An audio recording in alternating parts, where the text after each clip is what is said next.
Hoy Danilo, ano? Kumusta na mga inuling mo ron? Pwede ba silang maisako bukas? Oo Helena. Pwede na rin nating maibenta ang mga yun. Mabuti naman. Wala na rin tayong bigas at gatas pa ng anak mo. Huwag kang mag-alala. Relax lang. Hindi man natin maibenta bukas lahat ng mga uling ko. Gagawin ko na lang ng paraan. Akong bahala. Akong bahala. Bakit? Ano na naman paraan? Mangungutang ka na naman? Tambak na nga tayo ng utang eh.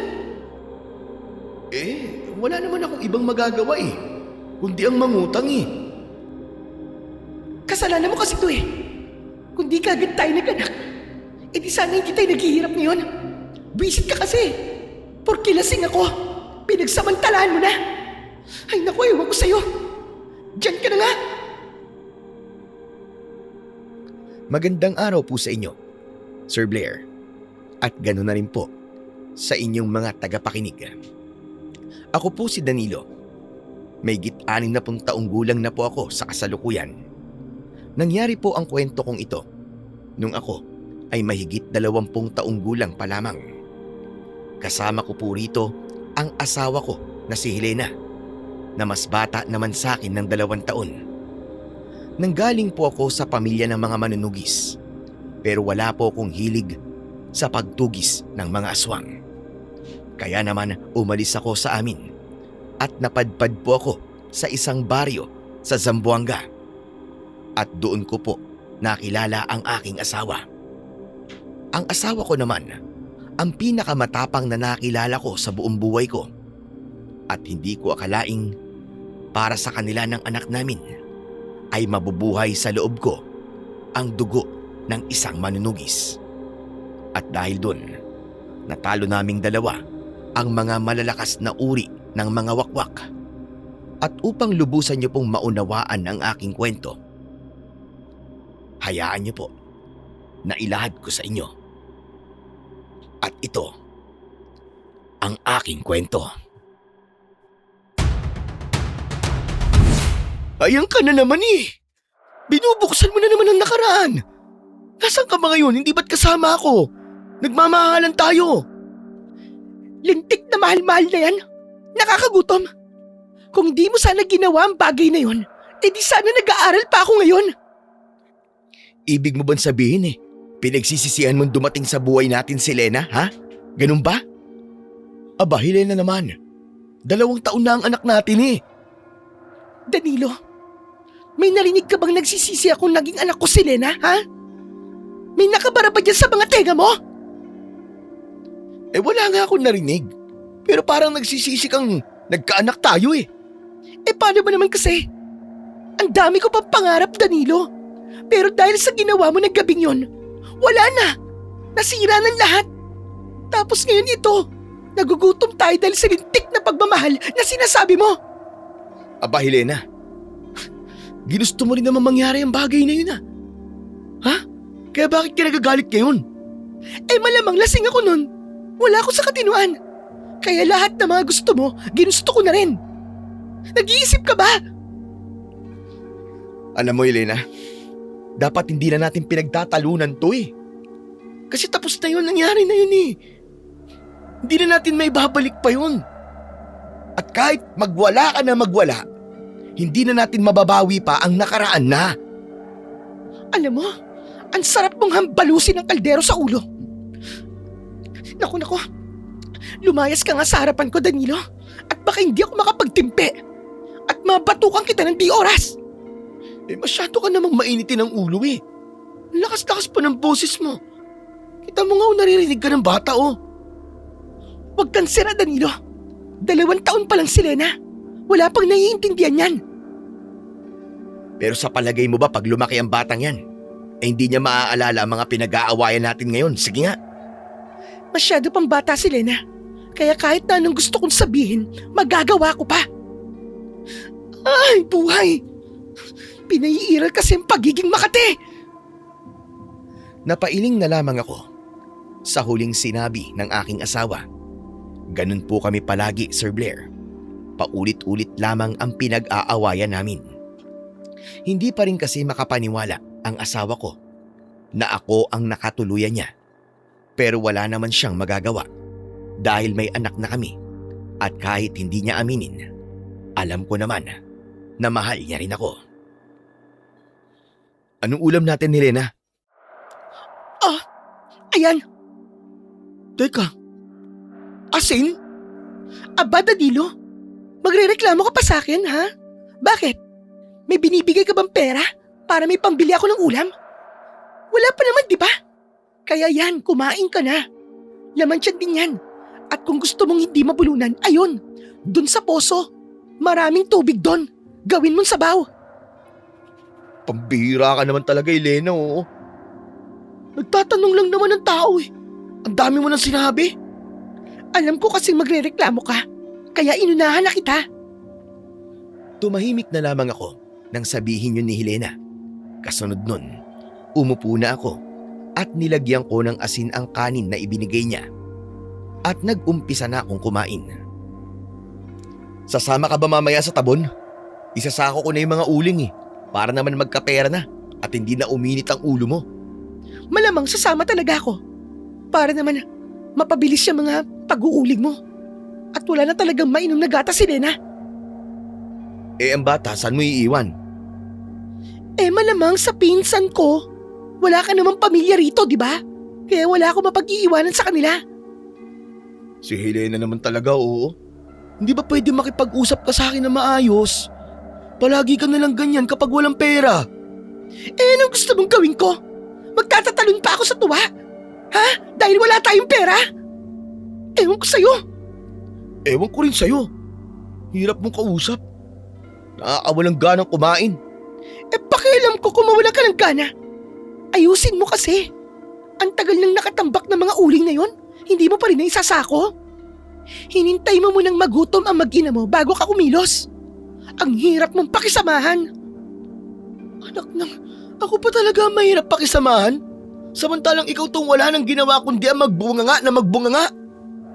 Sino ba naman kasi makakapagtrabaho ng maayos kung ganito ang kasama ko sa bahay? Di kung ganun, hiwalayan mo ko. Napakasimple lang naman pala ng problema mo eh. Kung hirap kang kasama ko, pues maghiwalay tayo. Pero sa akin ang bata. Nang marinig ko ang bagay na yon, bigla na lamang akong kumalma. Nawala na ang galit na nararamdaman ko dahil yon ang bagay na pinakaayaw kong mangyari. At yun ang iwan ako ng mag-ina ko. Ito naman, masyado ka namang mainitin ang ulo. Tama na! Ay naku Danilo, tigil-tigilan mo ko. Ang mabuti pa, mag-ayos ka na. Dadaling ko muna si Lena sa pinsan ko. At nang makapagsako na tayo ng mga uling. Hindi na ako kumibo pa sa sinabing yun ni Helena. Nagsuot na lamang ako ng damit na may mahabang manggas at mahabang maitim na pang-ibaba at sombrerong pambukid. Nakahanda na ako, Helena. Sigurado ka? Nasaan yung mga sako? Nasa kulong-kulong na. O sige, ihahatid ko muna si Elena sa pinsan ko. Sumunod ka na lang doon. May mga damit ka bang binaon para sa kanya? Meron na. Ako nang naganda ng mga gamit niya. Kaya siguradong kumpleto. Kung ganun, sige na. Parang di tayo abutin ng dilim sa pagsasako ng mga uling. Hindi nagsalita ang asawa ko ng sandaling yon. Binuhat niya lang ang maliit na bag na naglalaman ng gamit ng anak namin. Kasabay nun, ang pagkuha ni Elena sa anak namin na nasa katre. Sumunod ka na kagad doon ha. Isara mo na maayos ang bahay. Opo, sige na po. Papok ka pa dyan. Magdala ka rin pala ng tubig para may maiinom tayo doon. Masyadong tirik ang araw. Kaya siguradong mauuhaw tayo. Oo na po, sige na po. Iahanda ko na po kaagad, mahal na Reyna. Tigilan mo ako. Lumabas na ng bahay ang asawa ko at umupo naman ako saglit. At dahil sa pag-upo kong yun, nawala sa isip ko ang mga iniutos niya at lumipas ang ilang sandali. Lumabas na ako ng bahay namin at kinandado ko ang pinto at umalis ako nang walang dalang tubig. Sinalubong naman ako ni Helena sa may daan at doon na siya sumakay at nagpatuloy na kami sa biyahe hanggang sa nakarating na kami kung saan namin inuling ang mga tuyong puno ng ipil. Ano yun? Bakit ganun? Anong ano yun? Sobrang baho eh. Parang nabubulok na laman loob. Teka nga, hindi ko naman kasi naaamoy eh. Barado ang ilong ko eh. Di pa rin kasi nawawala ang sipon ko. Aba, oo nga no. Ang baho nga. Nagtapon ba sila dito ng patay na hayop? Mga wala namang respeto. Ay nako, nakita nila na may inuuling rito. Dito pa talaga sila nagtapon. Mga walang disiplina, nakakainis. Akin na nga yung damit mo. Oh, bakit naman ang damit ko? Ipantatakip ko lang sa ilong ko. Eh bakit ka ang damit ko? Kita mo naman na sobrang init eh. Gusto mo ba akong mabilad ng walang damit? Huwag ka na nga mag-inarte. Kahit na magbilad ka pa dyan ng 10 araw, hindi ka naman mapapano eh. Saka, kung iniisip mo na iitim ka, hay nako, wag mo nang alalahanin. Dahil maitim ka na talaga. Kaya akin na yan. Si Helena naman oh. Talagang pahihirapan pa ako eh. Ay nako. Oh, ito na. Ibibigay din naman pala eh. Ang dami pang sinasabi. Sa ginawa mo sa akin to, sigurado mabilis akong mauuwaw nito. Di uminom ka ng tubig. May dala ka naman, di ba? Nang sabihin yun ng asawa ko, saka ko lang naalala na hindi nga pala ako nakapagdala ng tubig. Kaya naman bigla ako natahimik at napansin niya ang bagay na yun. Oh, bakit? Ba't ka natamemeng bigla? Huwag mong sabihin sa akin na wala kang dalang tubig. Helena? Kasi nakalimutan ko eh. Ano? Pwisit ka! Sinabi ko na sa'yo kanina yun, di ba? Ba't kinalimutan mo? Ay, naku, Danilo. Nakakabwisit ka talaga. Teka, babalik na lang ako sa bahay. Wag na. Tiisin mo na lang yung uhaw mo. Sayang ang gas. Pero Helena, hanggang mamayang hapon na tayo rito eh. Di kasalanan mo yan. Kung mauhaw ka man, ayun, dun sa sapa. Maraming tubig. Hindi yun nauubusan. Init-init naman kagad ang ulo nito. Ganyan ka ba talaga kapag walang pera? Kahit naman may pera ako, kung ganito katangang kasama ko, sigurado mabibwisit din ako.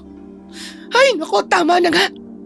Kunin mo na nga lang yung mga sako para naman makapag-umpisa na tayo. Mabilis kong ginawa ang sinabi sa akin ni Helena. Kinuha ko ang mga sako at nag-umpisa na naming binalot ang mga uling. At ilang oras ang lumipas, isang pamilyar na tao ang bigla na lamang dumating. Natigilan naman ako nang makita ko ito. Tay!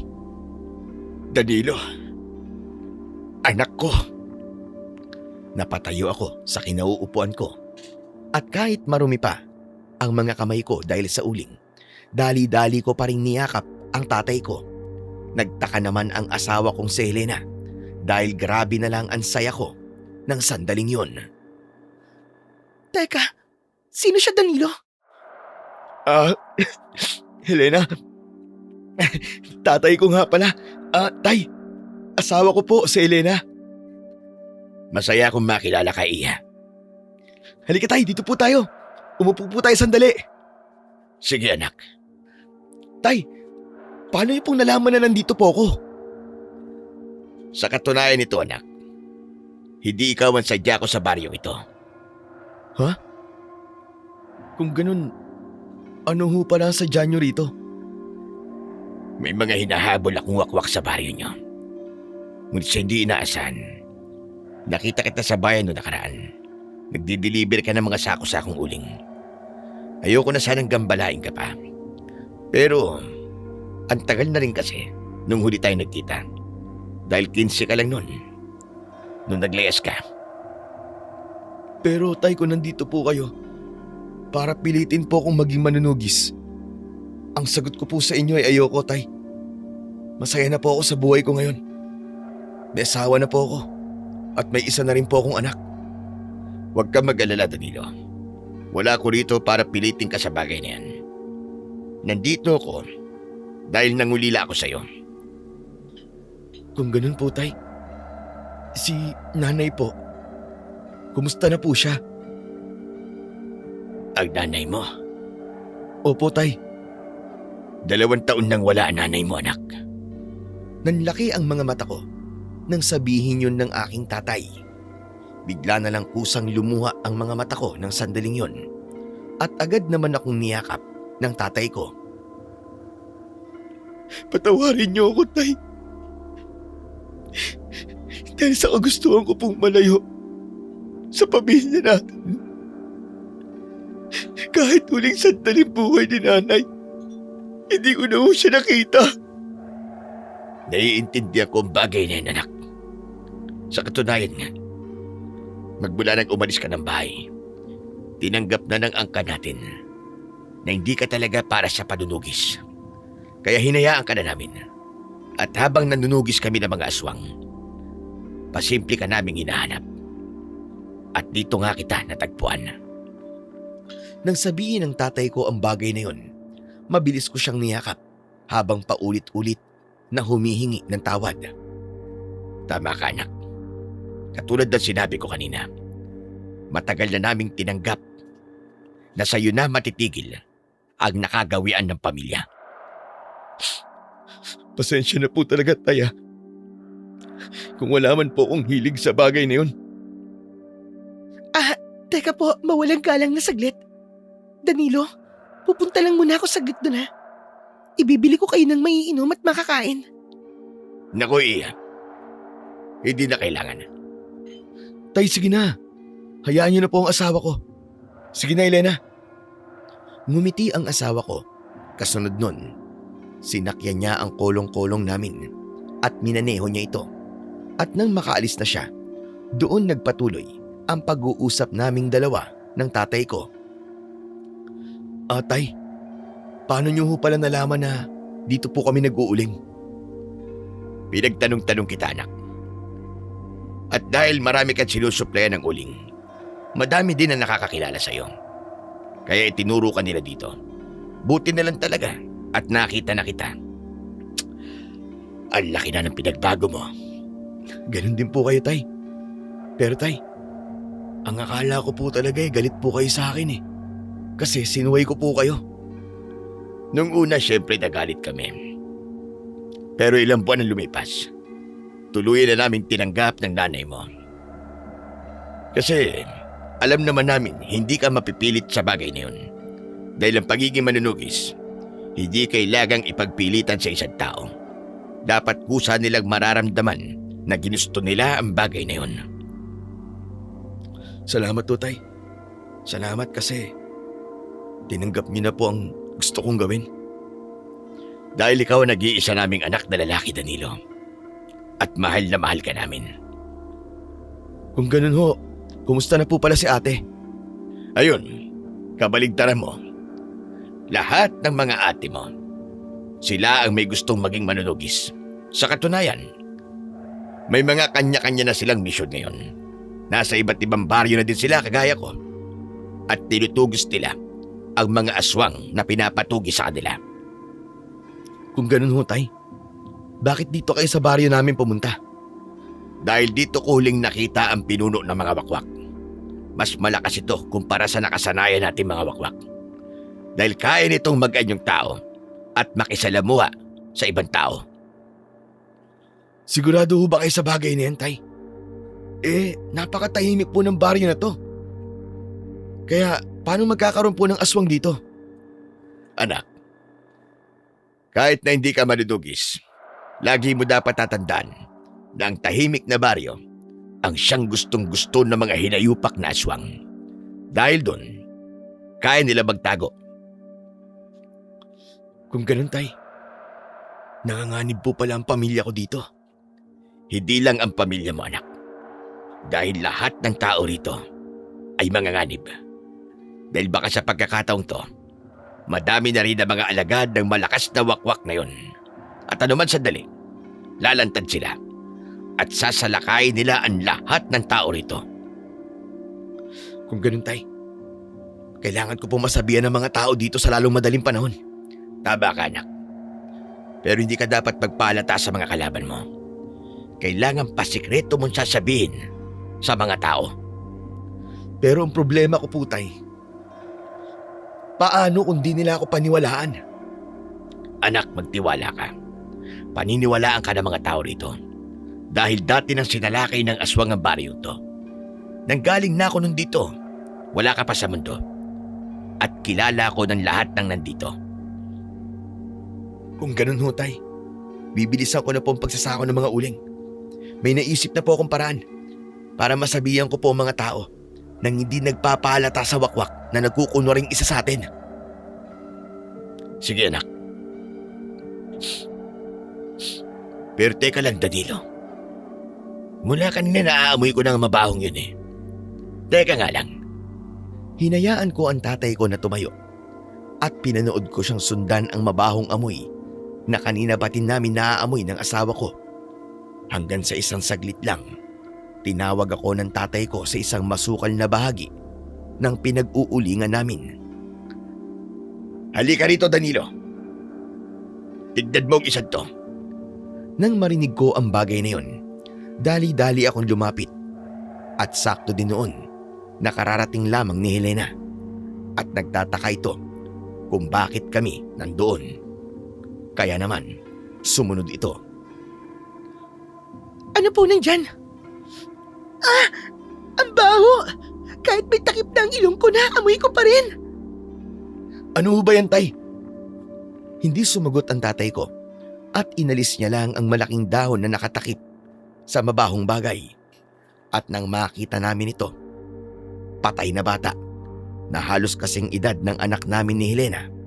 Walang mga mata, tabas pati ang ulo at halos maubos na din ang lamang loob nito habang may nakalabas pang bituka sa tiyan. Diyos ko! Ang mga aswang! Nag-uumpisa na naman! Habang diring-diri kami sa nakikita namin, nagulat ako sa sinabi ng asawa ko. Kaya naman, binalik ni tatay ang nakatakip sa batang biktima at pareho kaming tumingin sa kanya. Teka nga lang, Iha. Parang sa pananalita mo, ay may alam ka tungkol sa mga aswang. Kahit naman po sino sa baryo namin, alam po ang tungkol sa mga aswang. Ang mabuti pa, Tay, doon ho tayo mag-usap. Masyadong mabaho amoy rito. Kahit barado ang ilong ko nalalanghap ko pa rin Sige, mabuti pa nga. Pero Iha, alam mo ibang pakiramdam ko sa'yo. Saka pwede mo bang alisin ang takip sa mukha mo? Opo, sandali lang po. Inalis ng asawa ko ang takip niyang damit sa mukha nito. Matapos noon hinawi niya ang mahaba niyang buhok na nakatakip din sa mukha nito. At doon, napansin kong nanlaki ang mga mata ni tatay. Bakit to, Tay? Kilala niyo po ba ang asawa ko? Iha,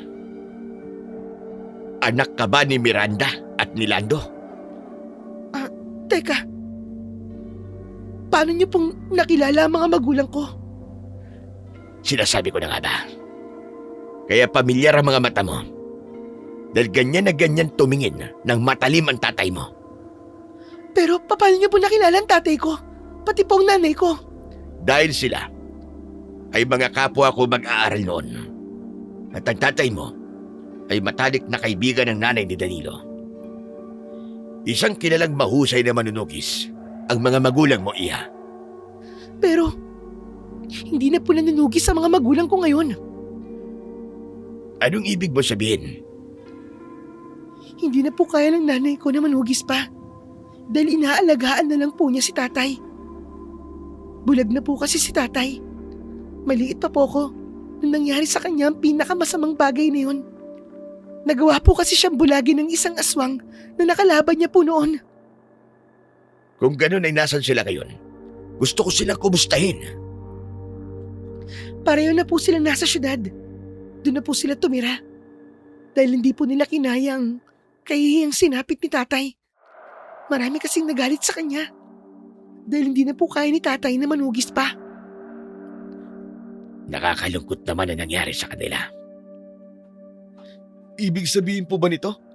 Galing din po si Elena sa angkan ng mga manunugis?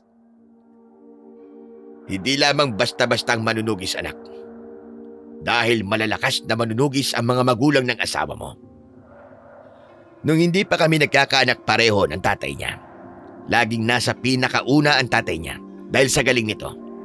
At habang ako naman, ang palaging pumapangalawa, hinahangaan ko noon ng sobrang tatay niya dahil sa husay nito sa paggamit ng iba't ibang klase ng sandata.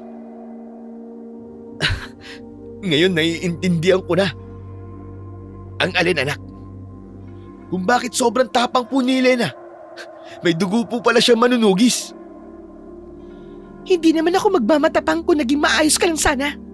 Tubig na nga lang ang inutos ko sa'yo. Nadalhin mo. Kinalimutan mo pa. Ay nako, ewan ko sa'yo. O tay, kita nyo na. Ayan na naman. Kahit umuwi kami niyan sa bahay at umabot ng 1 linggo, maaalala pa rin niya ang bagay na yan. Maniwala kayo. Wala ka na magagawa sa bagay na anak. Ginusto mo siya, minahal mo siya. Kaya kailangan mong tanggapin lahat ng ugali na meron siya. Ganun naman po talaga ang ginagawa ko, tay. Kahit na masungit at matapang po yan sa Elena, hindi ko po ipagpapalit ang bruhang yan. Ano? Anong tinawag mo sa akin? Wala. Sabi ko, mahal na mahal ko ang sweetheart ko na yan. Umayos ka, Danilo, ha? Baka kahit sa harapan ng tatay mo makatikim ka sa akin. Nakita kong tumawa ang tatay ko ng sandaling yon dahil sa kulit naming mag-asawa. Matapos nun, ibinigay na ni Helena ang mga pinamili niya. Pero ang uminom lang ng tubig ang inatupag ko. Lalo na't uhaw na talaga ako at hindi ko kayang kumain dahil sa mabahong amoy. Sige, ipagpatuloy nyo na ang ginagawa nyo. Ako nang bahala sa katawan para hindi na kayo istorbo pa. Sige tay. Madami-dami pa po kasi kaming isasako eh. Sige lang anak, naiintindihan ko. Huwag ka mag-alala. O siya, babalik na lang ako mamaya. Helena, Danilo, mauuna na ako. Mag-iingat po kayo, tay. Kasunod ng mga sinabi kong yun, ang mabilis ko din na pagyakap sa tatay ko. At ganun din naman ang ginawa niya. Matapos nun, umalis na siya. At ako naman ay dumiretso na sa mga inuuling namin. At pinanood ko na lamang na umalis ang tatay ko. Pagkatapos ay itinuloy ko na ang pagsasako ko ng mga uling. Helena, hindi mo naman sinabi sa akin na manunugis pala ang mga magulang mo. Bakit? Ikaw din naman Hindi mo sinabi sa akin na manunugis din ang tatay mo. Noon kasi, hindi pa kami magkasundo ni tatay eh. Kasi pinipilit niya pa ako na maging manunugis din na kagaya niya. Kaya nga ako napadpad dito eh. Kasi lumayas ako sa amin. Kung ganun, tama lang na ngayon natin malaman ang mga detalye ng bawat isa. Pero, wala ka na bang ibang ikakwento? Tungkol saan naman? Ano kasi? Di ba manunugis sa mga magulang mo? Pero bakit ikaw? Hindi ka naging manunugis. Dahil ayaw ng mga magulang ko na magpatuloy pa. Dahil gusto nila na makatapos ako at magkaroon ako ng maayos na buhay. Ng tahimik. At hindi nasasangkot sa kung anumang problema na nakadawit sa mga aswang. Pero ikaw, sinira mo yon. At hindi ako nakapagtapos. Nagkaanak kagad ako na maaga. Ewan ko sa'yo. Helena naman eh. Hanggang ngayon ba naman? Hindi ka ba masaya na naging asawa mo ako? Tapos ngayon may anak na tayo. Sana naman, tanggapin mo na lang ang bagay na yun. Ayusin mo muna ang buhay natin. Hindi tuwing mauubusan pa lang tayo ng bigas, doon ka kikilos. Ginagawa ko naman ang lahat eh. Ginagawa mo ang lahat, pero hindi pa din sapat. Dapat, bago maubos ang bigas natin sa balde, may kapalit na kagad. At dapat, bago din maubusan ng gatas si Lena, may kapalit na din. Oo sige, huwag ka mag-alala. Gagawin ko yan sinabi mo. Pero, basta, mag-promise ka sa akin na huwag ka nang palaging nagagalit sa akin. Ewan ko sa'yo. Sana talagang gagawin mo yan. Hindi yung puro ka lang salita. Natahimik na lamang ako ng sandaling yun sa asawa ko. Matapos nun, nagpatuloy na lamang kami sa pagsasako ng mga uling. At 4:00 ng hapon, natapos na namin ang lahat ng yon. Kaya ang iba, inilagay ko sa kulong-kulong at itinali ko yon para hindi mahulog. At sumakay na kaming dalawa ng asawa ko at nagmaneho ako papunta ng palengke. Helena, pwede mo ba akong tulungan? Saan naman? Gusto ko sanang balaan ng mga tao eh. Di ba, sa palengke nag-uumpisa yung mga chismis? Baka pwede tayo dun magsabi. Tapos, hayaan na lang natin kumalat. Bababalaan mo sila? Tungkol sa aswang? Danilo, nag-iisip ka ba? Kapag ginawa mo yun, pwedeng makarating din sa mga aswang na alam na ng manunugis na nandito siya. Gamitin mo nga yung kukote mo. Pero Helena, kung hindi natin sila bababalaan, baka may sumunod pang biktima. Nakita mo naman yung nangyari dun sa kawawang bata, di ba? Alam ko. Pero kung gusto mo talaga na mahuli ng tatay mo ang aswang na gumawa nun, hindi dapat tayo kikilos ng may kasamang ingay. Sabayan nyo ang baryo. Kung tahimik ito, dapat ganun din ang magiging hakbang nyo. Sige, kung ganun ang gusto mo eh. Mamaya, kapag nakita natin si tatay, sabihin natin sa kanya ang bagay na yan. Hindi ko kasi alam eh, kung saan siya nagpunta eh. Buti naman at naisip mo na ang gusto kong sabihin. Pero, Helena, saan ba natutunan yan? Hindi ka sumunod sa mga magulang mo sa pagiging manunugis. Pero ang galing-galing mo. Kasi, magkabaligtad tayo. Kung ayaw mo maging manunugis, ako gusto ko. Pero dahil ayaw ng mga magulang ko, sinunod ko na lamang yon. Pero marami na akong natutunan. Kaya ginagamit ko ang bagay na yon. Alam ko kasi na kahit sa panahon natin ngayon, meron pa rin kampo ng dilim. At sisiguraduhin kong kahit hindi ako manunugis, gagawin ko ang lahat, maprotektahan lamang ang pamilya ko. Kaya subukan lang ng wakwak na yan na humarap sa akin. At babalatan ko talaga siya ng buhay. Huwag niya akong subukan. Takot na lang nila. Kung ako nga hindi aswang, takot na sa'yo eh. Paano pa kaya sila? Matakot ka talaga sa akin. Dahil kapag hindi mo inayos o hindi mo ginampanan na maayos ang pagiging padre di pamilya mo, uubusan talaga kita ng buhok. Dapat matuto ka na sa buhay, Danilo. Mahigit 20 anyos ka na, ano ka ba? Hindi yung paggawa lang ng bata ang alam mo. Ewan ko sa'yo. Ayong ano naman ni Helena eh. To'y nag-uusap tayo, hindi ba pwedeng hindi mo isasabay yan? Gusto lang kitang paalalahanan, magaling na lalaki. Dahil ang pagkakaroon ng pamilya o pagganap bilang magulang ay hindi kasing dali ng paggawa ng bata. Dahil mas marami ka ng responsibilidad. Yan ang tatandaan mo. Simpleng pag-iling na lamang ang nagawa ko ng mga oras na yon sa bunganga ng misis ko. Alam ko naman na tama si Helena, pero minsan nasasaktan din ako kasi parang minamaliit niya ang pagkalalaki ko. Oh, nandito na pala tayo. Diyan ka na lang ha. Ako na maghahatid ng mga uling. O sige, bilisan mo. Para makauwi na rin tayo bago pa man magdilim. Sige, sandali lang ako. Hintayin mo lang ako rito. Nag-umpisa na nga ako noon sa pagbubuhat ng mga sako-sakong uling. Dinadala ko yon sa mga iba't ibang tindahan na may order sa amin. At agad kong kinuha ang bayad nun. At nang matapos ako, agad kaming bumalik sa mga inuling at kinuha pa namin ang mga natira pa naming sako-sakong inuling. At tulad nga ng nauna, dinala ko sa bawat pwesto ang mga yon. At nang makuha ko na ang bayad, ibinigay ko yon kay Helena. Halika, samahan mo ko. Bibili ako ng ulam natin. Kung sa tindahan pa ni Aling ko rin tayo bibili, may tubo na mga paninda niya. Kaya mas mahal. Samantalang dito sa bayan, mas mura. O sige Helena, magpupunas lang muna ako ng kamay. Sobrang daming uling eh. Oh, ang dungis ko. Wag na! Diyos ko naman, mag-iinarte ka pa. Kita mo naman ang mga kamay ko, di ba? marami din akong uling. Ay nako, huwag kang mayang ipakita kung ano ang trabaho mo. At least marangal yan at hindi ka nagnanakaw. Kaya halika na, arte-arte nito. Sige na nga. Napangiti na lang ako nang sabihin yun ng aking asawa.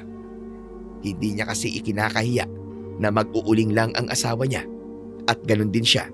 Sunod nun, pumasok na kami sa loob ng palengke at bumili kami ng ilang kilo ng bigas at uulamin sa gabing yun. Pati gatas ng anak namin ay hindi niya kinalimutan.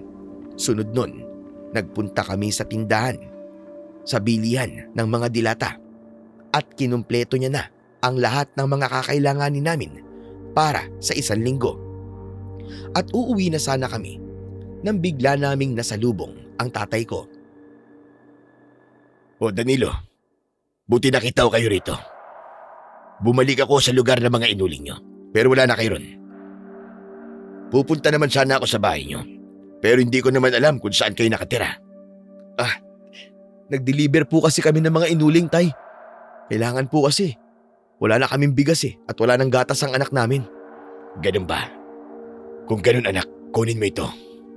Dali-daling dumukot ang tatay ko sa bulsa niya at iniabot niya sa amin ang 5,000. Pero pinigilan siya ni Helena. Tay, hindi po namin matatanggap yan. Aba, bakit naman iya? Gusto ko po kasing matuto sa buhay si Danilo. Ayoko po na iasa niya ang lahat sa iba. Gusto ko pong magsikap siya para sa amin na mag-ina niya. Iya, konting tulong lang ang perang ito. Kaya tanggapin nyo na. Isipin nyo na lang na regalo ko to sa apo ko. Pero tay, Iya, matututo sa buhay ang anak ko. Basta sorry po. Iya, matututo sa buhay ang anak ko. Basta't naririyan ka. Nakikita kong mabuti kang nanay at asawa.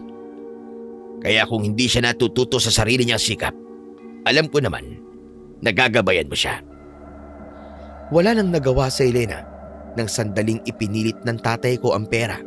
Inilagay niya yon sa kamay ng asawa ko at ngumiti ito. O paano? Tapos na ba kayo? Wala na ba kayong ibang gagawin? Wala na ho, tay. Tapos na po kami at nakapamili na rin po kami. Ganun ba? Kung pwede sana, doon muna ako sa inyo. Kahit mga 2 araw o gabi lang. Gusto ko kasing makita ang apo ko habang may aswang pa akong tinutugi sa baryo ninyo. naku tay, wala pong problema. Hali po kayo. Nandun po yung kolong-kolong namin. Sakto rin to. Para naman makilala na po kayo ng anak namin na si Lena. Sige, Iya. Maraming salamat. Hindi na ako nagsalita ng sandaling yon dahil masaya talaga ako at maayos na tinanggap ng tatay ko ang asawa ko ng ganong kadali. Matapos nun, dumiretso na kami sa kulong-kulong at umuwi na. Samahan mo na lang muna si tatay dyan, Danilo ha. Kukunin ko na muna si Lena. Habang hinihintay mo naman ako, nandyan na yung bigas. Magsaing ka na. 2 takal. Kasi nandyan si tatay. Sige, Helena. Walang problema. Ako nang bahala rito. O sige, aalis na ako ha. Sige. Tay. Halina po kayo. Pasok po tayo sa bahay namin. Tay, pasensya na ho kayo ha. Maliit lang Hindi pa namin kaya ni Helena na magpatayo ng mas malaki rito. Ayos lang yan, anak. Walang kaso sa akin ang bagay na ito. Ang mahalaga, meron kayong bahay na matatawag din yung sarili ninyo. At may natutuluyan na maayos ang pamilya mo. Oo, tay. Salamat po. Dito ho, tay. Umupo po kayo. Salamat, anak. Tay, makipagkwentuhan lang po kayo sa akin ha. Gagawin ko lang po muna yung inutos na Helena. Naririnig ko naman po kayo Gusto ko lang malaman kung saan mo nakilala ang asawa mo. Mukha kasing magaling siya sa buhay at alam niya palagi ang ginagawa niya. Kaibigan po siya na naging tropa ko rito sa Zamboanga, tay. Matagal ko na siyang gusto, tay, pero hindi po ako makaamin Hanggang sa nagkainuman kami sang gabi. Siguro, magdi-18 pa lang siya nun, tapos ako magbe-20 pa lang. Ayun, nalasing po kami. Sinabi niya sa akin na gusto niya raw ako. Tapos sa kalasingan, yun na nga, nangyari na po ang hindi dapat. Kaya saktong 18 siya. Sorry po. Kaya saktong 18 siya, nagkaanak na kami. At yun po si Lena. Babae po ang anak namin. 2 taon na po siya. Pero nagagatas pa din eh. Ganun ba? Pero parang mali yata ang ginawa mo, anak. Wala tay, nadala po ako ng pag-ibig eh. Pero hindi ko naman po siya hinahayaan. Kahit naman paano gumagawa po ako ng paraan. Mapanindigan lamang siya. At saka, minahal ko po sila ng todo. At isa pa tay, tama po kayo. Mahusay po talaga sa buhay si Elena. Nung nangangapa pa nga lang ako sa pagiging tatay, nandiyan po siya para gabayan ako. At kahit itakwil kami ng pamilya niya, pinaglaban po niya ako. Alam ko naman nun, hindi pa po kami handa. Pero pinilit po namin tay para kay Lena. Kaya kahit na ganun, tinitiis ko talaga ang ugali ni Helena na masungit at masyadong matapang. Kasi sila na po ang kayamanan ko tay. Hindi ko kayang mawala ang mag-ina ko. Tama yan, anak. Dahil wala ka nang makikitang katulad pa ni Helena. Yung pagbubunga nga nila, ay naku, normal lang yan. Ganyan talaga kapag nagiging nanay. Pero dapat palagi mong aalalahanin kung bakit mo siya minahal. Dapat handa ka na sa lahat. Asawa mo yan kaya pahalagahan mo. Nakikita ko sa mga mata ni Helena, anak, na mahal ka rin niya. Nagsusungit siya, hindi dahil sa ayaw niya sa'yo. Nagsusungit siya dahil gusto niya na matuto ka. Oo tay, alam ko naman po yun eh. Dahil minsan, umiiral din po ang pagiging isip bata ko. Kaya inaamin kong madami pa po akong pagkukulang bilang asawa at tatay. Pero gusto kong gawin ang lahat para lang hindi po sila mawala sa akin. Hindi mo alam, anak, kung gaano mo kong pinasaya. Pinagmamalaki kita. Hindi ka man naging manunugis kagaya namin ng mga ate mo. Masaya pa rin ako para sa'yo. Salamat po tay. Habang nag-uusap kami, dumating naman si Elena. Nang mga sandaling yon, malapit na din maluto ang mga kanin na sinaing ko. At habang buhat niya ang anak naming si Elena, ipinakilala niya ito sa tatay ko. Lena, baby namin. Yan si Lolo, oh. Say hi ka kay Lolo, dali anak. Say hi. Natawa kaming lahat nang nagsalita ito ng no. Kaya naman kinuha siya ng tatay ko at silang dalawa na ang nag-usap. Habang nanlalaki ang mga mata ni Lena dahil sa bagong taong nakikita niya. Ganyan-ganyan lang siya ngayon tay. Pero mamaya iiyak na yan, maniwala kayo sa akin. Aba, bakit naman? Hindi naman nakakatakot ang itsura ko, ha? Di ba, apo? Pakis nga si Lolo, apo. Napangiti kami ni Elena nang makita namin kung gaano kasaya ang tatay ko na makita ang panganay namin. Sobrang saya ko, anak. Sa unang pagkakataon, nagkaroon din ako sa wakas ng apo. Ay, nako. Ang tagal kong hinintay ito. Bakit tay? Sila ate ba? Wala pa rin po bang asawa? Diyos ko, ang mga ate mo. Wala akong pag-asang magkakaapo sa kanila. Pare-pareho silang ayaw mag-asawa. At gusto lang nilang manugis ng aswang. Kaya nang makita ko si Lena, ay talaga naman. Sobrang galak ng puso ko. Huwag kang mag-alala tay. Gagawa kaagad kami ng kasunod ni Lena. Hoy, tumigil-tigil ka nga dyan, Danilo. Hindi madaling mga anak, ha? Baka akala mo isang iri lang lalabas na kagad ang bata. Kung gusto mo magpalit tayo at ikaw ang magbuntis. Si Elena talaga oh. Nagbibiro lang naman ako, pinatulan mo naman kaagad. Dami mo kaagad sinabi.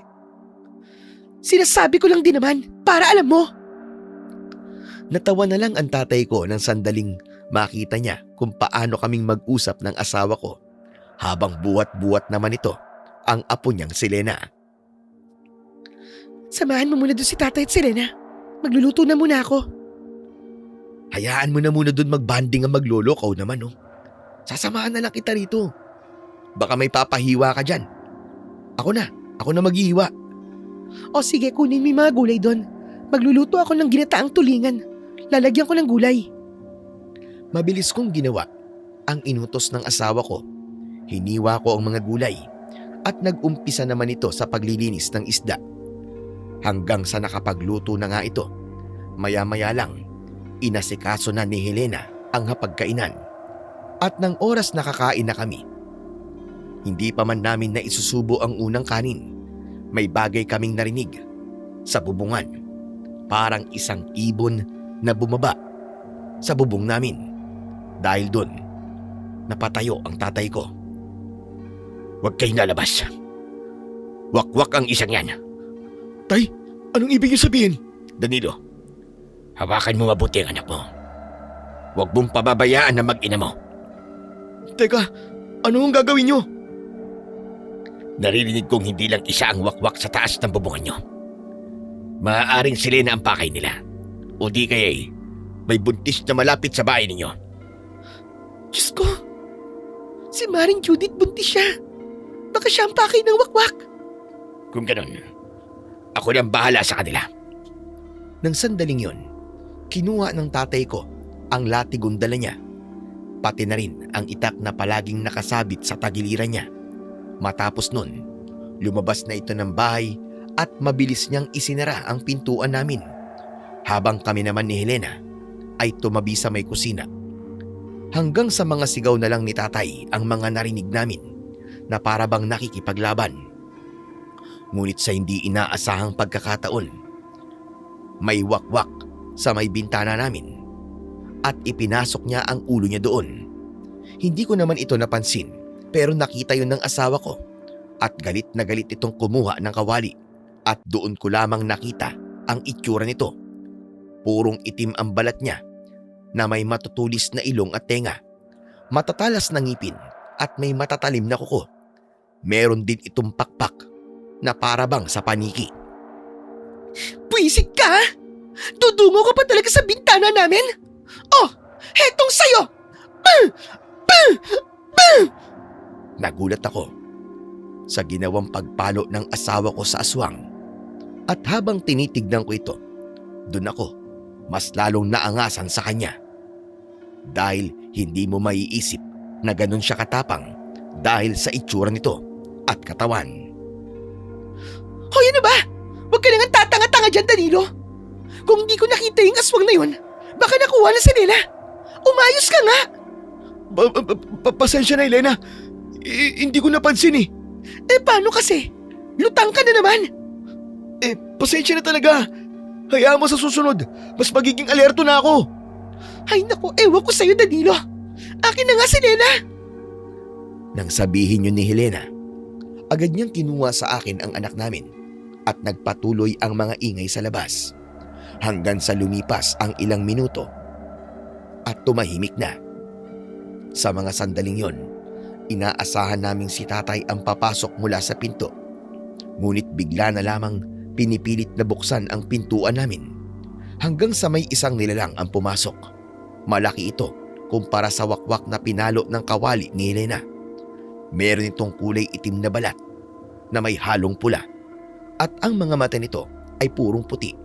Ang pakpak nito ay parang dumaan na sa napakaraming laban at ang mga kuko nito ay matatalim habang may tumutulupan dugo. Danilo, kumuha ka ng asin! Bilisan mo! Oh, ito na! Habang tarantan-taranta ako sa pagkuha ng asin, palapit naman sa amin ng aswang habang nakangisi. Nakakakilabot kasi itong tignan. Ngunit habang ginagawa ko ang bagay na yon, disgrasya kung nahulog ang lagayan namin ng asin. Kaya naman, mabilis na kumilos ang asawa ko at inabot na ulit sa akin si Serena at ipinasok niya kami sa loob ng kwarto. At bago tuluyang naisara ang pinto, ang huli ko na lamang nakita ang pagkakahawak sa leeg ng aswang sa asawa ko. Diyos ko! Anong gagawin ko? Napakatanga ko! Napakawalang silbi ko! Bakit nandito ako nagtatago lang? Diyos ko! Anong gagawin ko? Anong gagawin ko? Matapos kong sabihin ng bagay na yon, humanap ako ng pwesto kung saan ko pwedeng iwan ang anak ko. At matapos nun, Humanap ako ng isang matigas na bagay na pwede kong ipanglaban. Matapos nun, lumapit ako sa pinto at huminga ng malalim at lumabas ako habang sumisigaw. Ngunit nadatnan ko doon si Elena na tinatakpan ang malaking sugat ng tatay ko sa balikat at wala nang anumang bakas ng aswang. Teka, nasa na yung pangit na aswang? Huli ka na sa balita. Kita mo naman na wala na siya, di ba? Ibig sabihin nun, napaalis na namin. Ay, Diyos ko, salamat. Natakot ako dun Akala ko pa naman nandito pa. Eh bakit ka pala nandito? Nasa si Lena? Nandun sa loob ng kwarto. Gusto ko sanang tumulong Kunin mo sandali si Lena. Hindi mo dapat siya iniwan.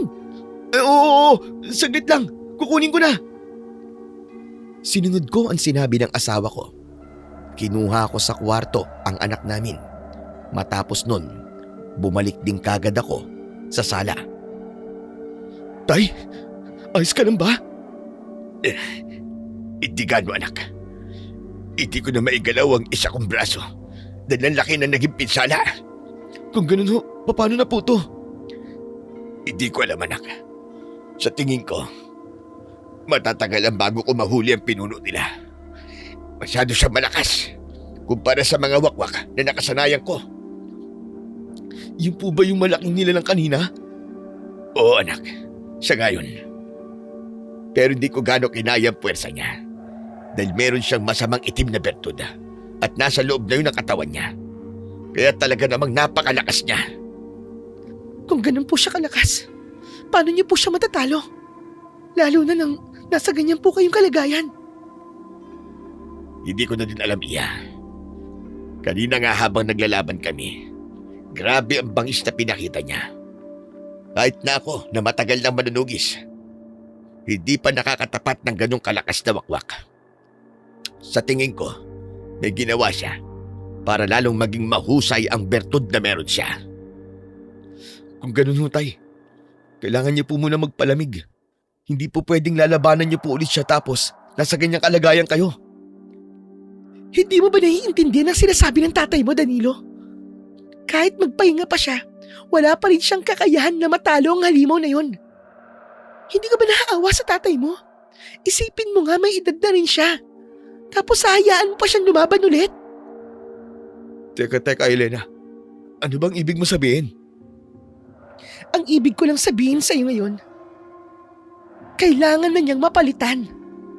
Kailangan niya ng isa o dalawang manunugis na papalit sa kanya. Hindi na kaya ng tatay mo, Danilo. Kaya kailangan mo magdesisyon. Dahil pwede siyang mamatay. Kung hahayaan mo siyang pilitin ng sarili niya na lumaban pa rin sa aswang na yon. Kung ganun ang tinutumbok mo ba Ako? Ako ang papalit sa kanya? Hindi, Danilo. Ang gusto ko maparating sa'yo ay tayo. Tayo ang papalit sa kanya. Helena, naiibang ka na ba? Ayoko maging manunugis. Di ba alam mo ng bagay na yun? Kaya bakit naman akong papalit sa tatay ko? Ano? Hahayaan mo na lang bang mamatay ang tatay mo? Ha? Mag-isip-isip ka, Danilo. Pero, hindi ko talaga kaya hindi ako handa para dun Helena, iya. Siya na. Huwag mo nang pilitin si Danilo. Dahil kahit ako, alam ko na simulat siya Paul. Wala talaga siyang kakayahan para maging isang manunugis. Sigurado ko mapapahamak lang din kayo pag pinilit niyo pa. At sa totoo lang, kaya ko pa lumaban sa aswang na yun. Maniwala ka. Hindi, tay. Sa ayaw po at sa gusto niya. Papayag siya sa gusto ko. At kung ayaw man po niya, sinasabi ko na po ngayon, maghihiwalay talaga kaming dalawa. At hindi na po niya makikita pa ang anak niya kahit kailan. Para akong binuhusan ng malamig na tubig nang marinig ko ang mga sinabi niyo ni Helena. Para bang may isang napakalaking tambol ang biglang pinatunog sa harapan ko. Biglang nangilabot ang katawan ko. Hindi ko kasi akalain, kahit nasa harapan kami ng tatay ko, ay magagawa niyang sabihin ang bagay na yon. Talaga ba, Elena? Sa harapan talaga ni tatay? Masasabi mo mga bagay na yan? Pambihira ka naman! Oo, Danilo, bakit? Ha? Para matauhan ka sa mga nangyayari. Dahil buhay na ng tatay mo nakasalalay dito ngayon. At kung hindi ka papayag sa mga gusto kong mangyari, sisiguraduhin ko sa'yo ngayon na maghihiwalay talaga tayo. Pero alam nating lahat na ayoko talaga ang pagiging manunugis. Mahirap bang intindihin yun? Naiintindihan namin yon, Danilo. Pero ikaw naman ngayon ang hindi makaintindi. Pwedeng mamatay ang tatay mo kung pipilitin niya pa rin ang sarili niya na lumaban sa mga halimaw na yun. Hindi mo ba nakikita ang kalagayan niya ngayon, ha? O sadyang nagbubulag-bulagan ka lang dahil ang gusto mo lang ay ang sarili mo lang ang masusunod. Eh baliktad naman yata, Elena eh. Ikaw tong gustong masunod ng sarili mo eh. Paano naman ako? Paano naman ang mga gusto ko? Ipinapakita mo lang ngayon sa akin na makasarili ka lang talaga. Ano? Ako pa talaga ang makasarili? Samantalang ikaw itong namimilit? Oo, sabihin na nating mapilit ako. Pero at least ako, may pagmamahal sa mga magulang. Dahil kahit ang tatay ko pang makita ko nasa kalagayan ni Tatay Ronald, hindi ko kayang isipin na pababayaan ko lang siya. Habang ako, pinipilit pa rin kung ano ang gusto ko. Tama na. Tigilan nyo na yan. Nag-aaway kayo habang nandito ako. Anong klase pag-uugali ba yan? Tama na, Helena. Mula pagkabata ni Danilo, alam kong wala na talaga siyang hilig sa pagiging manunugis. Kaya ayos lang ako. Huwag nyo nang pagtalunan pa ang bagay na ito. Mas mabuti kung aalis na lamang ako. Kaya kong sarili ko. Ako na lamang ang lalaban sa mga pesting wakwak na yon. Natahimik kaming dalawa ni Helena nang sabihin yun ng tatay ko. Matapos nun, kinuha ng tatay ko ang puting telang ibinabalot ni Helena sa sugat nito at paika-ika itong lumabas ng bahay namin. Nang wala na ito, kinuha naman sa akin ni Helena ang anak namin at tinignan ako ng masama. Teka, Helena. Hoy, anong gagawin mo? Aalis kami ni Lena at babalik lang kami rito kapag natauhan ka na. Hindi ko kayang makisama sa isang taong walang pagmamahal sa magulang. Pero di man ibig sabihin nun na porque ayoko manugis ng aswang hindi ko na mahal ang tatay ko. Yan ang sinasabi ng bibig mo. Pero hindi yan ang sinasabi ng mga aksyon mo. Mag-isip kang mabuti, Danilo. Sana, kahit ito lang sa mga sinabi ko, ay maintindihan mo. Teka, Elena! Elena, wag mo naman gawin sa akin to! Elena, wag mo akong pahirapan ng ganito! Hindi kita pinahihirapan, Danilo. Ang gusto ko ay matuto ka. Wala na akong nagawa ng mga oras na yon. Tuluyan na ngang lumabas ng bahay si Elena. Bit-bit ang anak namin. Naiwan naman ako sa loob ng bahay na umiiyak habang napaupo sa upuan namin. Diyos ko! Ano ba dapat kong gawin? Bakit nagkakaganito kami ng pamilya ko? Mali ba talaga ako sa parteng ayokong tulungan ng tatay ko? Mali ba ako na gusto ko lang magkaroon ako ng tahimik na buhay? At hindi nakikipaglaban sa mga kampo ng dilim? Bakit naman ganito ang pagsubok na binigay niyo sa akin, Panginoon? Kung ano pa ang bagay na ayokong mangyari, yun pa ang pinipilit na ipagawa ng asawa ko. Diyos ko, nakikiusap ako.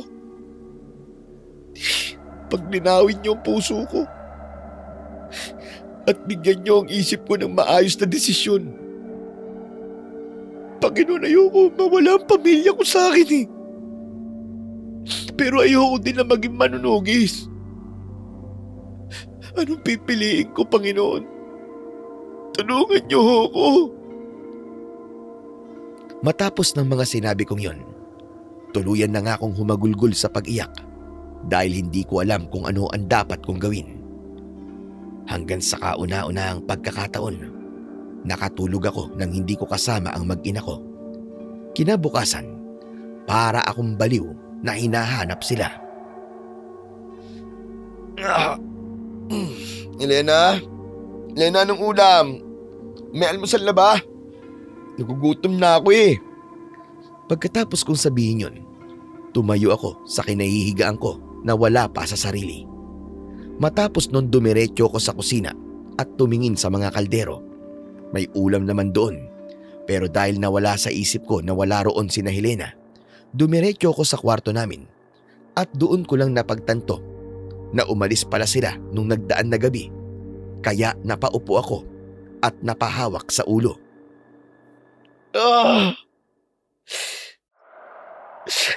Elena, bakit mo ba ako pinahihirapan ng ganito? Elena! Wala akong nagawa ng mga oras na yon, kundi ang umiyak ng umiyak. Hanggang sa oras na para gawin ulit ang mga dapat na gawin, tulad ng pagsasako pa ng ibang mga inuling namin. Ginawa ko yun ng may kusa at nagbabaka sakali akong matutuwa sa Elena kung sakaling gagawin ko ang bagay na yon. At nang makita ko naman silang dalawa ng anak ko sa bahay ng pinsan nito, sinubukan ko siyang suyuin. Lena, pakiusap naman oh. Sige na, umuwi ka na sa bahay. Umalis ka na, Danilo. Dahil hindi kami uuwi ni Lena sa bahay hanggat hindi ka nagdidesisyon. Ano bang gusto mong gawin ko? Anong desisyon ang gusto mo? Alam mo ang ibig kong sabihin, Danilo. Kaya huwag kang magtanga-tangahan dyan. Pero hindi ko nga maintindihan bakit gusto mong gawin ko to eh. Kahit alam mong ayoko talaga ang bagay na gusto mong mangyari. Pwes, pasensyahan tayo. Dahil hanggat hindi ka pumapayag na pumalit sa tatay mo na manugis ng wakwak, hindi kami uuwi ng anak mo. Pero bakit? Bakit gusto mong gawin ko to? Dahil mahalaga din sa akin ang pagmamahal ng isang magulang. Pero nakikita kong wala ka ng bagay na yon. Pero sinabi ko naman sa'yo, di ba? Hindi porke ayoko manugis, hindi ko na mahal ang tatay ko. At sinagot ko na rin ang bagay na yan. At hindi ko na uulitin sa iyo ang bagay na yon. Kasi gusto kong malaman kung ano ba talaga ang mahalaga sa iyo. Tatay mo at kami ng anak mo. O yung prinsipyo mo. Pagkatapos sabihin ni Helena yon, dali-dali siyang pumasok sa loob ng bahay ng pinsan niya at isinarado niya ang pinto. At sumunod naman ako para kumatok ng paulit-ulit. Pero nagalit lang ang pinsan nito at pinagtabuyan ako. Kaya naman, sumakay na ako sa kulong-kulong ko at dumiretso na lang ako sa palengke para i-deliver ang mga uling habang lutang. Nang matapos naman ako, umuwi ako agad. Ang pera naman na pinagbentahan ng uling ay tinabi ko at umupo ako sa sulok at umiiyak habang tahimik na nagdidesisyon. Siyempre mahalaga sila sa akin. Pero ayoko talagang manugis eh. Pero kung di ko naman gagawin yun, wala, hindi ako babalikan ng asawa ko. At hindi ko na makikita pa ang anak mo. Kaya anong gagawin ko? Ang hirap naman ito. Bakit ganito pa ang dapat kong pagpilian? Naknapucha naman oh. Sobrang hirap. Nanatili ako sa sulok noon habang iniisip ko ang dapat na gawin. Hanggang sa nakapagdesisyon na din ako. At mas pipiliin ko ang pamilya ko kaysa sa bagay na ayaw ko talagang gawin. Kaya kinabukasan, pumunta ulit ako sa bahay ng pinsan niya at kumatok. Pero hindi si Helena ang nagbukas at ang pinsan niya ang humarap sa akin. Pinapaalis ako nito pero nagpumilit ako at sinabi kong mahalaga ang pag-uusapan namin ni Helena. Kaya naman pumayag na ito na makausap ko ang asawa ko. O ano yun? Bakit ka nandito? Pasensya na kung natagalan man ha, bago ako makapag-isip. Pero Helena, mapayag na ako Na ano? na pumalit kay tatay sa pagtugis sa mga aswang na wakwak. Ayoko mawala kayo ng anak ko, kaya naman, sige na, pumapayag na ako. Mabuti naman at tatauhan ka na. Pasalamat ka. Agad ka nagdesisyon. Dahil sa totoo lang, naghahanda na ako para umuwi kina nanay. Dahil mula nang maging asawa kita at magkaroon tayo ng anak, kayo na naging mas mahalaga sa akin at wala nang iba pa. Kaya hindi ko kayang mawala kayo sa tabi ko. Kaya oo, sige, para sa'yo at para sa anak natin. Magiging manunugis ako at tutugisin natin ang aswang na wakwak. Tumahimik ang asawa ko nang sabihin ko ang bagay na yon at kinuha niya si Elena sa loob ng bahay ng pinsan niya at humarap ito sa akin. Kung ganun, may plano na ako. Ano naman yun? Iuwi natin si Elena sa syudad. Kasama ang nanay at tatay ko. Doon magiging ligtas ang anak natin. Pero wala tayong sapat na pera para sa pamasahe. Papunta doon at pabalik. Huwag kang mag-alala. Papunta doon ang pinsan ko. At ipapasabay ko na sa kanya si Elena. Huwag kang mag-aalala sa bata. Hindi siya pababayaan ng nanay at tatay ko. Kung ganun, kailan sila babiyahe? Ngayon din, Danilo. Dahil hindi sila pwedeng gabihin. Alam na ng aswang ang itsura ng anak natin. At kapag nalaman niya na tayo nang tutugi sa kanya, sigurado akong gagamitin niya ang anak natin para hindi natin siya malabanan. Nang sabihin yun ng asawa ko, hindi na ako nagdalawang isip pa at pumayag na ako sa gusto niya. Kaya naman, kinuha ko ang anak ko at mahigpit ko itong niyakap. Matapos nun, 1 oras lang ang lumipas at umalis na din ang pinsan niya kasama ang anak namin. Helena, ano nang gagawin natin ngayon? Pasensya na kung puro tanong ako, ha. Wala kasi akong alam sa diskarte pagdating sa panunugis eh. Pupuntahan natin ang tatay mo at ipapaalam natin sa kanya na nakapagdesisyon ka na. Pero saan naman natin siya pupuntahan? Ang alam ko, sa bayan siya nagpunta kagabi. Dahil kahapon habang namamalengke kami ng pinsan ko, nakita namin siya doon, nakahiga. Hindi ko na siya nalapitan dahil nagmamadali kami. Kaya subukan natin siyang tignan doon. Pero bago yun, magkarga ka muna sa kolong-kolong ng uling. Hindi dapat tayo mahalata ng tatay mo ang talagang pakay natin doon. Ang pagkakaalam ko kasi sa mga wakwak, kaya nilang makisalamuha sa mga tao. Kaya kapag nakita niya na kinakausap natin ang tatay mo, baka malaman niya kung ano ang plano natin. Pero alam na niyang itsura natin. Kaya kahit magdala tayo ng uling, makikita pa rin niya na ang tatay ko ang pakay natin. Basta ako nang bahala. Sundin mo na lang ang mga sinabi ko. O sige, tara, sumakay ka na. Pupunta na tayo sa tabon. May mga natira pang mga nakasako doon. Wala nang sinabi ang asawa ko. Ginawa na lang niya ang sinabi ko. Matapos nun, nagpunta na kami sa ulingan at nagkarga lang ng mga nakasakong uling at dumiretso na kami sa palengke. At pinabuhat sa akin ng asawa ko ang isang sako at sinabi nito na magkunwari akong umiikot para mag-deliver at siya na ang lalapit sa tatay ko. Nang makita ko naman na umalis na si tatay sa pwesto niya, sininyasan na ako ni Helena. Kaya naman, binitiwan ko na lang ang uling sa may isang tindahan. Kahit hindi naman ito bumibili. Matapos nun, mabilis na akong bumalik sa kolong-kolong at sumakay naman kagad ang asawa ko. At nang makalayo na kami, hinintay lang namin si tatay at diretso nang umuwi. Anong mahalagang bagay ang sasabihin niyo sa akin, Helena? Sa totoo lang, tay, hindi lang po ito masasabing mahalaga. Dahil magandang balita rin po ito para sa inyo. Ano ka mo? Ano naman yun?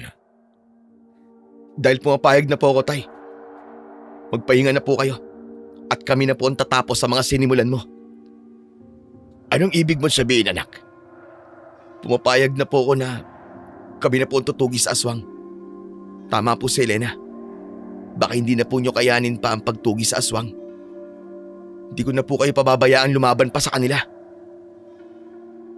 Teka. Tama bang naririnig ko, anak? Magiging manunugis ka na rin? Oo, tay. Huwag po kayo mag-alala, Tay. Sasamahan ko po si Danilo rito at hindi ko po siya iiwan. Diyos ko.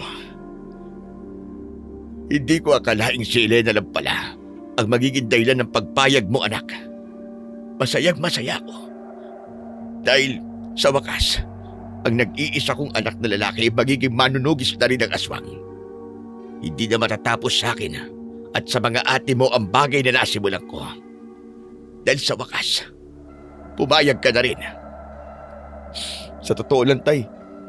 Hindi lang dahil kay Helena. Dahil din po sa anak ko. Mahal ko sila pareho eh. At ayokong ilayo sa akin ni Helena ang anak ko. Kaya ginawa ko ang bagay na to. Mahal na mahal ko po sila. Kahit na ano pa man na maging dahilan mo, anak, masaya pa din ako para sa'yo. Dahil sobrang tagal kong hinintay ang pagkakataong ito. Kaya salamat, anak ko. Tatay naman, huwag po kayo magpasalamat sa akin. Dapat po kay Helena. Dahil kung hindi niya po ako tinakot, baka hanggang ngayon ang prinsipyo ko pa rin ang pinapairal ko. Pero maraming salamat pa rin sa'yo. Pati na rin sa'yo, Helena. Hulog ka ng langit sa amin ang anak ko. Dahil kung hindi dahil sa'yo, hindi mabubuksan ang isipan ni Danilo. Dahil hindi ko po kakayanin na may mangyari pong masama sa inyo. Dahil pangalawang tatay ko na po kayo eh. Hindi ko po hahayaan na mapahama kayo. Katulad ng nangyari sa tatay ko. Hindi ko po hihintayin na may mangyari pang hindi maganda bago ako kumilos. Kaya kahit ayaw ng mga magulang ko na manugis ako ng aswang, gagawin ko pa rin. Para sa amin at para sa mga tao rito. At saka tay, huwag po kayo mag-alala. Gagawin po namin ang lahat. May tiwala ako sa inyong dalawa. Alam kong may magagawa kayo. Dahil pareho kayo may mga dugo ng isang malakas na manunugis. Kaya ito, anak. Tanggapin niyo ang bagay na ito. Dahan-dahang tumayo ang tatay ko at ibinigay niya ang latigo niya sa asawa ko habang ang itak naman ay sa akin. Magagamit niyo ang mga bagay na yan sa pakikipaglaban. Ingatan niyo sila. At kung sakaling mapatay niyo na ang pinuno ng mga wakwak at gusto niyo pang magpatuloy, ibibigay ko na sa inyo yan at hindi ko nababawiin pa. Pero paano po kay tay? Wala na po kayong gagamitin na sandata. Huwag mo kong alalahanin, anak. Dahil tumatanda na rin ako. Siguro, tama lang na bumitaw na ako at magpahinga na lang. Kayo na ang bahalang tumuloy ng mga nasimulan ko. Sisiguraduhin po namin na hindi po kayo magsisisi, Tay. Salamat, Elena. At ganun din sa iyo, Danilo. Salamat ng marami. Matapos sabihin yun sa akin ni tatay, dali-dali niya kaming nilapitan at niyakap. Matapos nun, lumapit na rin sa akin si Elena at hinawakan niya ang kamay ko. Salamat sa pagpayag, Danilo. Wala yun, Helena. Mahal ko kayo ng anak natin eh. Kaya hindi ako papayag na malayo kayo sa akin. Kaya naman kahit labag sa loob ko, tatanggapin ko pa rin. Dahil mahal na mahal kita. Tama na nga muna yung paglalambingan nyo. Ang mabuti pa, magplano na kayong dalawa. Sa totoo lang po, Tay. May plano na po ako talaga. Aba, grabe.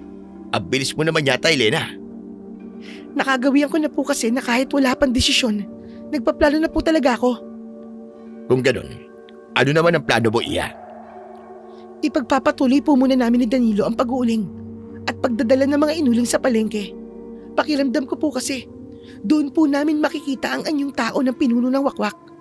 Kaya gusto po namin na araw-araw kami nandun. At kapag nakilala na namin ang aswang, saka po namin to huhulihin. Napakaganda ng plano mo, Iya. Ako, wala akong maitutulong sa pagpaplano kasi di naman ako magaling sa bagay na yan eh. Pero si Elena, siyang mahusay sa bagay na yan. Kaya siya na ang bahala. Ayos lang yan, anak. Ang mahalaga, susundin mo lang ang bawat plano para magwagi kayo sa mga bagay na gagawin nyo. Huwag ka mag-alala, Danilo. Kahit wala pa tayong karanasan sa panunugis, sisiguraduhin ko na mananalo tayo rito. Nararamdaman ko naman na ganun ang mangyayari, Elena eh. Wala akong nararamdaman takot sa bagay na to. Tamang-tama yan, anak. Huwag ka matakot. Dahil kaya nyo sila. Magtiwala kayo sa inyong kakayahan. Nang mga sandaling yon, masaya lang kaming nag-uusap. At nang matapos yon, nagpaalam na rin ang tatay na uuwi na ito. Hinatid naman namin siya sa sakayan ng asawa ko. Matapos noon umuwi na kami. Nang lumipas naman na maghapon, sabay kaming kumain at nagpahinga ng asawa ko. Kinabukasan naman, ginising ako ni Helena para sa pag-aasikaso sa pagpunta sa mga natira naming inuling. Kinakabahan ka, no? Ano? Ano ba yung sinasabi mo, Helena? Tahimik ako nagsasako ng uling dito tapos aakusahan mo ako ng ganyan? Hindi ka makakapagsinungaling sa akin, Danilo. Dahil asawa mo ko. Kahit nga bilang nandunal mo sa katawan, alam ko na eh. Kaya wala kang may tatago sa akin. Ano ka ba? Wala namang unik-inunal ko sa nararamdaman ko eh. Nakikita ko sa mga mata mo, Danilo. Alam ko na kinakabahan ka. Oo na. Kinakabahan nga ako. Kasi unang beses ko lang nagagawin to, Helena eh. Hindi ko din alam kung ano mangyayari sa atin. Sa palagay mo ba? Kaya talaga natin ang mga aswang? Bakit naman may mga tanong ka na ganyan, Danilo? Akala ko ba hindi ka natatakot? Pero bakit ganyan ka lang ngayon? Nagdadalawang isip ka na ba? Hindi naman sa nagdadalawang isip ako. Pero, hayaan mo na, Helena. Mawawala rin to. At alam ko naman na basta kasama kita, siguradong matatalo natin ang mga aswang. Kaya natin dalawa ang mga aswang, Danilo. Isipin mo na lang na para tong pag-uuling. Kapag nakuha na natin sila at nauling na, pwede na natin silang ibaon sa lupa. Tama ka, Helena. Salamat kasi pinapatatag mo ko. Dahil kahit palagi pa tayong nag-aaway, asawa pa rin kita. At kahit hindi ko kayang ipakita ang pagmamahal ko, sasabihin ko sa'yo ngayon, mahal na mahal kita, Danilo. Mahal din kita, Helena. Higit pa sa buhay ko. Matapos ng pag-uusap na yon, nagpatuloy kami sa pagsasako ng mga uling. At nang natapos na kami, ay inilagay na sa kulong-kulong ang mga uling. At minaneho ko na papunta sa palengke. Dinala ko na ang mga sako ng uling sa mga tindahan na umorder sa amin. Nang matapos naman ako, pareho kaming nagmasid ni Helena. Hanggang sa may isang tao ko napansin. Nakaupo lang yon sa lugar na walang ganong tao. At ang mga tingin nito ay nasa mga batang kasama at hawak na mga nanay na namamalengke.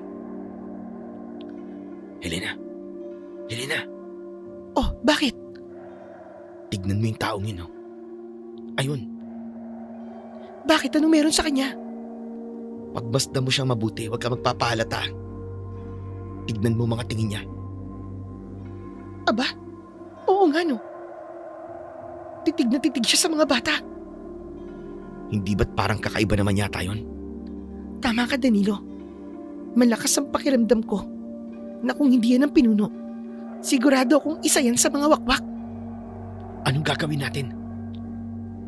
Bantayan natin ang bawat kilos niya. Kapag umalis siya, susundan natin siya. Dadalhin ba natin ang kolong-kolong? Malamang hindi. Nag-iisip ka ba? Kaya nga ako nagtatanong sa'yo eh, para alam ko ang gagawin ko. Sige na, diyan ka lang, bantayan mo yan.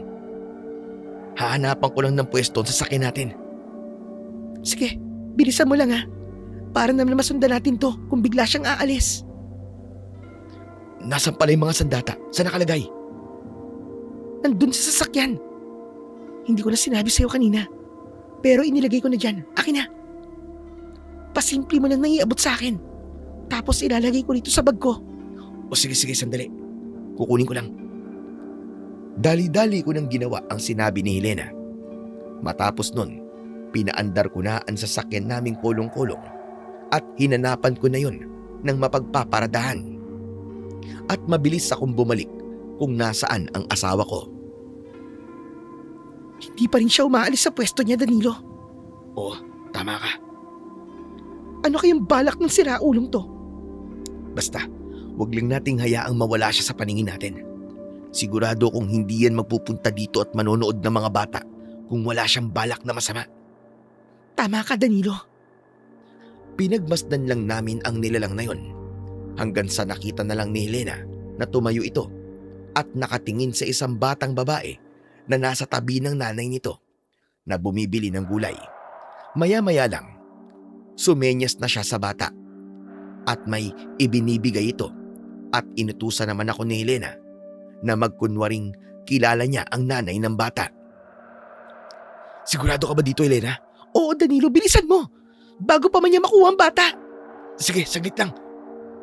Patakbo ko lumapit sa nanay ng bata.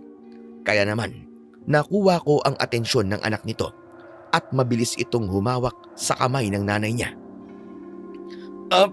Pasensya ka na, misis ha. Akala ko ikaw yung kaibigan ko eh. Parehas kasi kayo pag nakatalikod eh. Ngumiti lang ang nanay na yon at nagwagi kami sa plano namin ni Helena. Kaya naman, narinig ko na lang ang lalaki na nainis dahil hindi niya nagawa ang plano niya. Buisit. Halika kayo mga kasama. Umalis na tayo. Sa ibang araw na lang tayo babalik. Nang marinig ko ang sinabi niyo ng lalaki, dali-dali akong bumalik kung nasaan ang asawa ko at tinanong ko ito kung ano na ang gagawin naming dalawa. Susundan na natin siya. Sige.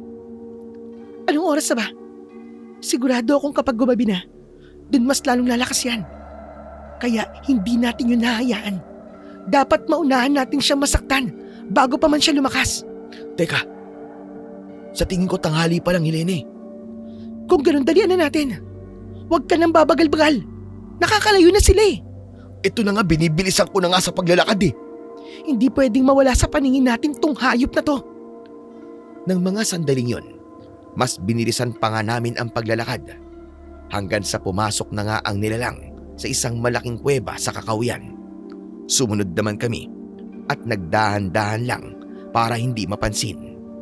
Hanggang sa nasa loob na kami, naaninag namin ang ibang wakwak na para bang mga paniki na nakasabit. Huwag kang gagawa ng ingay. Nandito na tayo sa lugar nila at nakikita mo naman, sobrang dami nila. Oo, alam ko, Helena.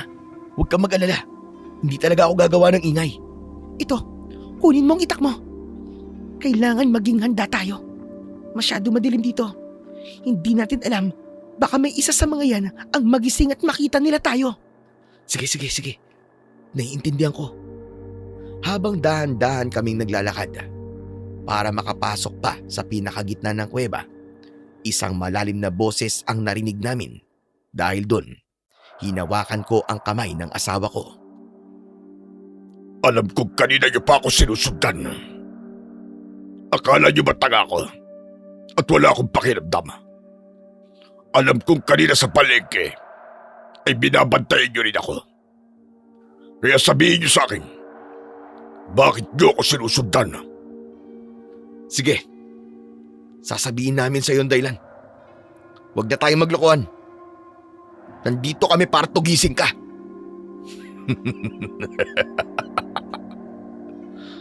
Sa palagay mo ba ay magpapatugis ako? Alam niyo, kilala ko kayong dalawa. Wala akong pakialam kung kilala mo kaming dalawa. Basta ang sa amin lang, sumuko ka na. Para hindi ka na masaktan pa. Bakit naman ako susuko? Sa itsura niyong yan, hindi ko maisip na kaya niyo akong saktan. Kung ganun, magpasensyahan tayo. Dahil hindi ako naaawa sa mga katulad mo. Alam mo, Iya, pamilyar sa akin ang linyang yan. Kaso ang huling nagsabi sa akin yan ay binulag ko. Hindi nakapagsalita ang asawa ko ng mga sandaling sabihin yun ng aswang. Dahil alam namin pareho na ang tinutukoy ng aswang ay ang tatay niya.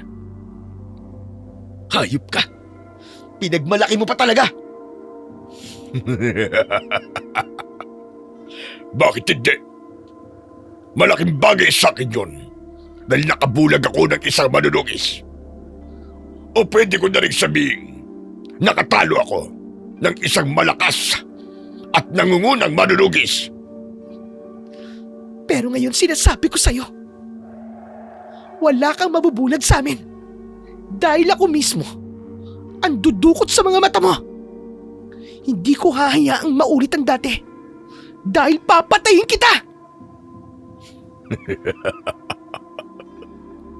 Bakit parang napipikong ka yata sa mga sinabi ko? May kaugnayan ka ba sa manunugis na yun, Iya?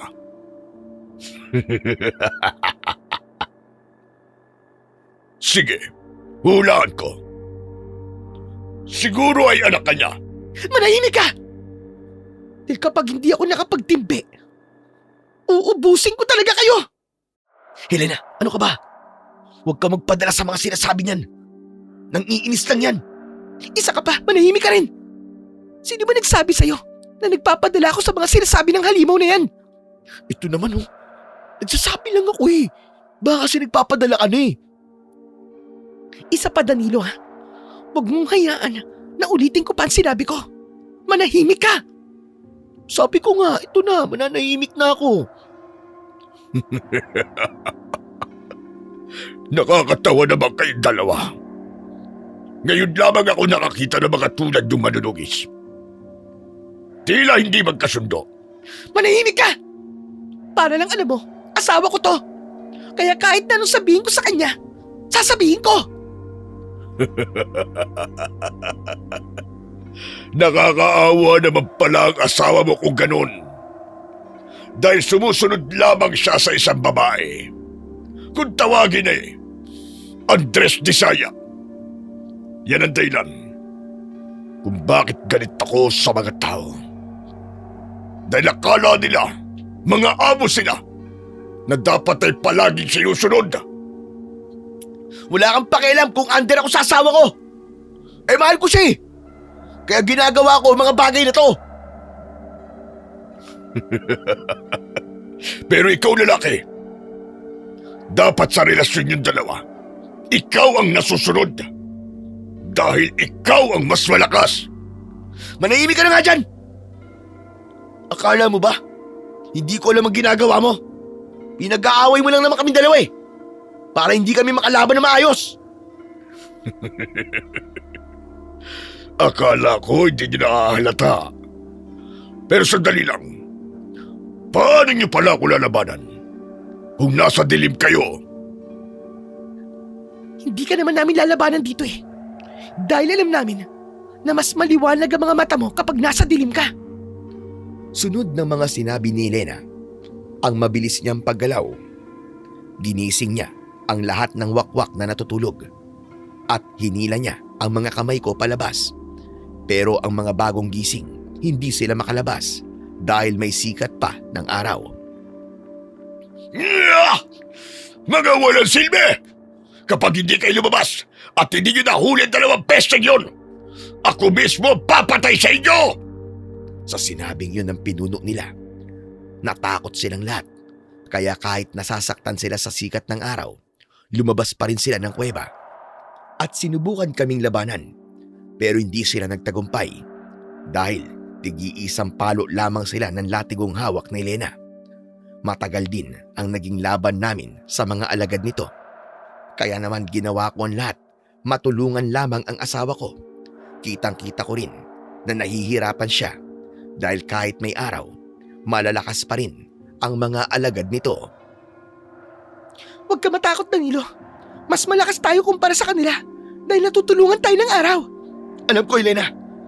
Basta, mag-iingat ka. Ikaw rin Danilo. Ilang minuto pa nga lang ang lumipas at iisang batang wakwak na lang ang natira.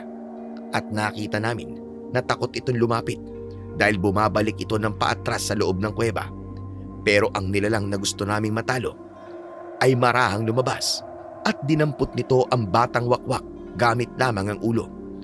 At idiniin niya ang bandang ulo nito.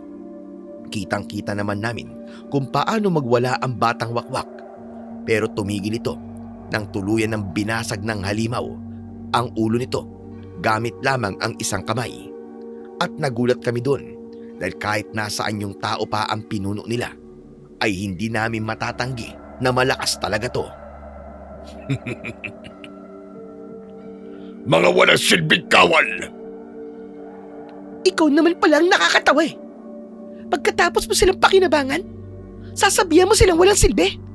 Samantalang ikaw naman talagang walang silbi sa kanilang lahat. Dahil wala ka man lang ginawa. At hinayaan mo lang silang mamatay. Tumigil ka! Huwag kang taga! Sino ba nagpadala sa inyo rito? Hindi ba sinabi ng walang utak na yon na may itim na bertud ako at hindi ko kailangan ng mga katulad ng mga wakwak na to para pagsilbihan ako? Dahil kahit ako lang mag-isa, kayang-kaya kong ubusin ang lahat ng mga paslit sa baryong ito. Kung gano'n naman pala, ipakita mo sa amin ngayon ang kaya mo. Huwag mo akong babalitin. Dahil nagkakamali kayo ng wakwak na kinalaman. Kasunod ng mga sinabi niyang yon, ang mabilis niyang hakbang na paglapit sa amin. Kumilos naman kami kagad ni Elena at naghanda kami sa bagay na yon. At nang makita na namin na sobrang lapit na niya, dali-dali ko siyang binigyan ng isang taga. Pero naitulak niya ako sa gilid at tumama ang likod ko sa isang puno habang naiwan naman ang asawa ko na maliliksi ang galaw at natatamaan niya ito ng hawak niyang latigo. Mas wag mo kami malitin. Dahil ang mga manunugis na kinakalaban mo ay may duguting mga manunugis. Pero ang pinaggalingan ng dugo ninyo ay kailanman ay hindi ako natalo! Dahil kami ang nakatakdang tumalo sa'yo. Hayop ka! Nang marinig ko ang sinabi ng asawa ko, mas lumakas ang loob ko at tumayo ako sa pinagkakahigaan ko. Sunod nun, mabilis ko sanang ihahataw ang itak ko pero nakita ko ng aswang. Nakatayo ka na naman, bisit ka! Hetong sa'yo! Malakas na naman akong sinipa ng wakwak kaya natumba ko sa lupa. Hindi ko akalaing ganun siya kalakas at kaalerto pero ang asawa ko ay mabilis lang siyang naiiwasan. Pwede ba, Danilo? Huwag kang basta-basta sumusugod. Pinapahiya mo ang sarili mo eh. Pag-isipan mo naman ang bawat pagkatake mo. Ewan ko sa'yo. Nang sabihin yun sa akin ng asawa ko, tumayo ulit ako sa kinauupuan ko at nakita ko naman na nasakal niya sa leeg ang aswang. Kaya naman, binitiwan ko ang itak at sumabit ako sa hawak na latigo ni Helena at bumitaw naman doon ng asawa ko at kinuha niya ang binitiwan kong itak. Kasunod nun, ubod lakas niyang hinampas ng itak ang likod ng aswang. Kaya naman namilipit ito sa sakit.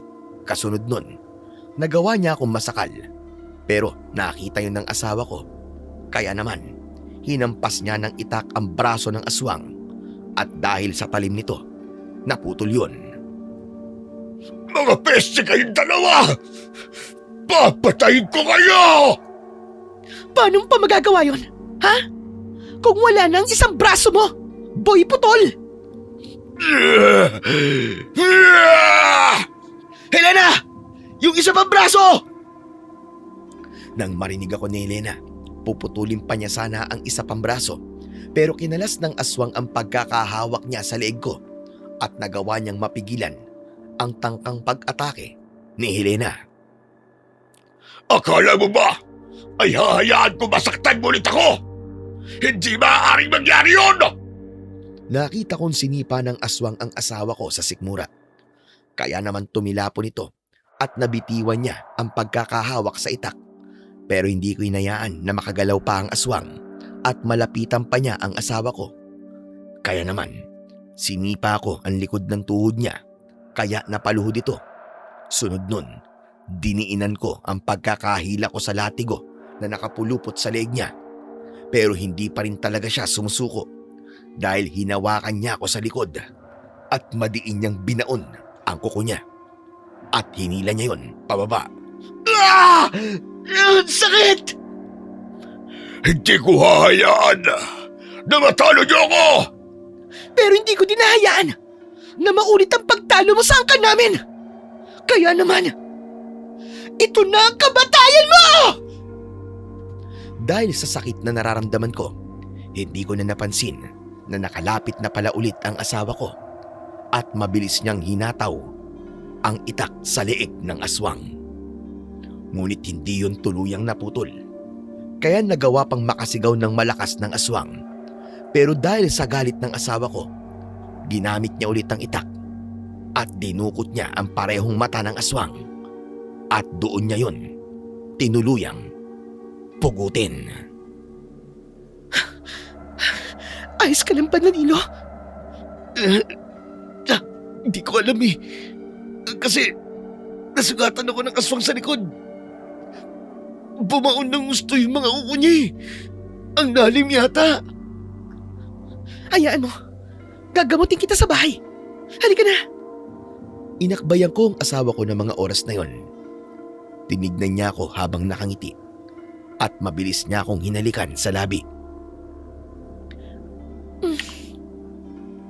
Nagawa natin, Danilo. Natalo natin ang aswang. Kasunod na mga bagay na yon, ang masaya kong pagyakap sa kanya at dumiretso na kami sa pag-uwi. Nadatnan namin si tatay doon na naghihintay. Akala ko umuwi na ito, pero mas pinili pala niyang bumalik at hintayin kami. At nang makita niya na ayos lang kami, naluluwa niya kaming nilapitan at mabilis na niyakap. Dahil alam niya na raw na natalo namin ng aswang dahil sa matatamis ng ngiti namin. Kasunod noon, ilang araw lang ang lumipas at pinauwi na rin namin ang pinsan ni Helena. Kasama ang anak namin at nagkasama-sama ulit kami. Bumalik kami sa buhay namin bilang mag-asawang mag-uuling at nanatili na kami sa pagiging manunugis. Itinuloy namin yun para na rin sa kaligtasan namin at sa kasalukuyan. Hindi na namin kailangan magpagod dahil may mga sarili na kaming tao para sa pagkakarbon ng uling at nagkaroon pa kami ng 4 na anak. Minsan sa buhay, kailangan nating lunukin ang ating prinsipyo. Hindi para sa sarili natin. Hindi rin para sa mga mahal natin. Dahil kung tunay silang mahalaga sa buhay mo, gagawin mo talaga ang lahat para sa kanila. Dito ko na po tinatapos ang aking kwento, Sir Blair. Masaya ako dahil pinili niyo po ang istorya kong ito at ibinahagi ninyo sa inyong mga tagapakinig. Maraming salamat po sa inyo.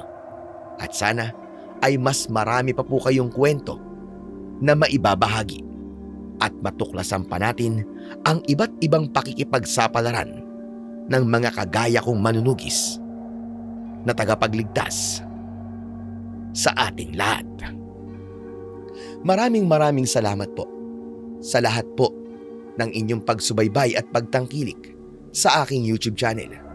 Ngunit bago po matapos sana ang video na to, sa mga bago po sa aking channel, sana po ay mag-subscribe po kayo at pindutin nyo na rin po ang like at notification bell para palagi po kayong updated sa aking mga bagong kwento. At sana mag-iwan na rin po kayo ng inyong comment. Napakalaking tulong po nito para patuloy nyo po akong mapakinggan. Muli, maraming salamat po at pagpalain po kayong lahat ng ating Panginoong may kapal. Hanggang sa muli.